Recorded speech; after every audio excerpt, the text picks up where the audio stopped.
Luego, otro momento histórico que, como no, también viviste es cuando ya eres juez y te vas a la Audiencia Provincial de Bilbao justamente en los años de plomo del País Vasco, ¿no? Unos años tan importantes y tan duros con ETA. Y ahí conoces a muchos jueces, entre ellos a un gran amigo tuyo, Cándido Conde Pumpido. Hombre, claro que sí. ¿Cómo fue? ¿Cómo recuerdas esos años? Pues él hizo en Guipúzcoa lo que yo hice en Vizcaya. Y de algún modo, ahora que no nos oye, la verdad es que fue el único rival serio que tuve. Yo le conocí hace más de 50 años. Los dos coincidimos en el País Vasco. Eran los años 80, eran los años que se llaman años de plomo. Había 2 atentados mortales cada semana en el año 81. Era una cosa verdaderamente terrible. Y Juan Alberto y yo, junto con otros compañeros, estábamos allí destinados y nos dimos cuenta de que el Estado había desaparecido, prácticamente había desaparecido. Los jueces llegaban y en el plazo mínimo de 3 meses, que era lo que tenían que estar, inmediatamente se volvían a marchar. Entonces, en un momento, en una conversación con el presidente del Tribunal Supremo de entonces, Federico Carlos Sainz de Robles, llegamos a la conclusión, Juan Alberto y yo, con otros compañeros, de que nuestra obligación en ese momento era representar al Estado en el País Vasco y quedarnos allí un número suficiente de años para consolidar la función de la justicia y para también crear sucesores. Juan Alberto en Bilbao empezó a dar clases a opositores para crear un grupo de magistrados. Yo también lo hice en San Sebastián y hay un grupo de jueces y magistradas, presidentas incluso de la audiencia y vocales del Consejo del Poder Judicial del País Vasco, que proceden de aquel esfuerzo que hicimos nosotros para tratar de representar a la justicia, consolidar el Estado y que además hubiera magistrados que nos pudieran continuar. Decidimos ya constituirnos en una asociación y fundamos Jueces para la Democracia. Jueces para la Democracia la fundamos Juan Alberto y yo, pero con otros compañeros como Perfecto Andrés, Luciano Varela o Manuela Carmena, que también estaba en aquel momento. Y esa asociación inicialmente formaba parte de una asociación única, que era la Asociación de la Magistratura, y nosotros, Juan Alberto y yo, éramos los representantes de Jueces para la Democracia y miembros también del secretariado. Por lo tanto, ya cuando estábamos en Bilbao, veníamos juntos, desde Bilbao, donde estaba él, y desde San Sebastián, donde estaba yo, veníamos juntos. Y aquellos viajes en el tren, hablando y planeando, organizando, la verdad no los olvidaré nunca, porque eran unas conversaciones de un enorme interés y de una enorme lucidez. En esos años en el País Vasco, creo que también tuviste relación con un joven, en ese momento grande, Marlaska. Sí. ¿Cómo lo recuerdas? Porque creo que te ponía un poco nervioso. Lo recuerdo diciéndole que iba demasiado deprisa.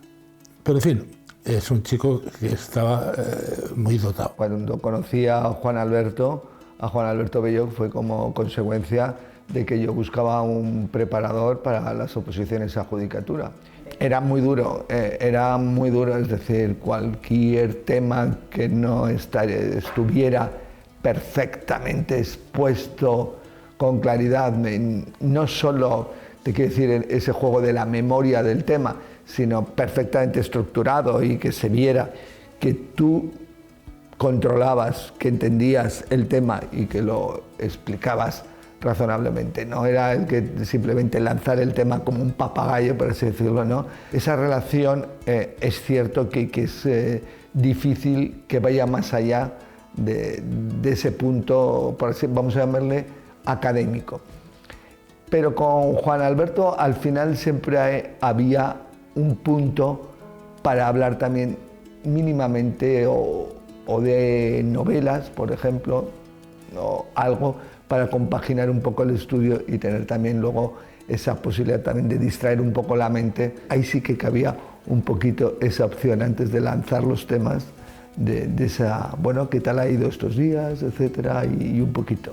Salieron las oposiciones, que tuve un poco de suerte en ese momento, etcétera, pero yo siempre recuerdo a este respecto, tanto lo que me dijo, que no, que llevaba bien el tema, pero que él, si hubiera sido por él, me hubiera exigido un año más de preparación. Se acabó con las primeras notas en casi todo. Y simplemente a mí me gusta un poco politicar porque es la forma de que la gente reviva y no se te duerma en las esquinas. Entonces, un par de provocaciones adecuadas Siempre van muy bien. Juan Alberto era una persona que tenía una impronta en materia de lo que era, cómo entender el ejercer el poder judicial, cómo ejercer de juez, que los que estuvimos en el País Vasco, no solo en mi caso como opositor suyo, sino luego como juez ya ejerciendo, nos marcó mucho. Esa forma de hacer justicia en el País Vasco en los años finales 80, primeros de los 90, nos marcó mucho esa impronta que dejaron gente, como he dicho, Juan Alberto Belloch, esas personas que han formado parte de tu vida en un momento importante, que no has convivido igual físicamente mucho tiempo, pero que intelectualmente te han marcado más de lo que en otras circunstancias hubiera sido lo normal. Hay un momento que a mí me parece como muy curioso, que es cuando en el 96 gana las elecciones Aznar y Rubalcaba y tú os fumáis un puro. Lo habíamos pasado muy mal. Esa es la explicación O sencilla. sea, era un alivio que no hubierais ganado las elecciones. Sin ninguna duda, un verdadero alivio, porque teníamos el Rubalcaba y yo todos los días problemas. Claro. El último año del gobierno de Felipe se sustentó básicamente en el Rubalcaba y modestamente hablando yo mismo. Ese puro lo fumasteis de un alivio, porque eres, yo creo, dos políticos con mucho sentido de Estado, ¿no? Con mucha implicación y compromiso. Pero la verdad es que no habíamos asumido ninguna especie de promesa. Simplemente nos miramos, vimos dónde estaba la caja de puros de Felipe y le robamos, por cierto, los puros a Felipe. Cosa que no le hizo mucha gracia. No le hizo mucha gracia, pero sentó fenomenal. Sí.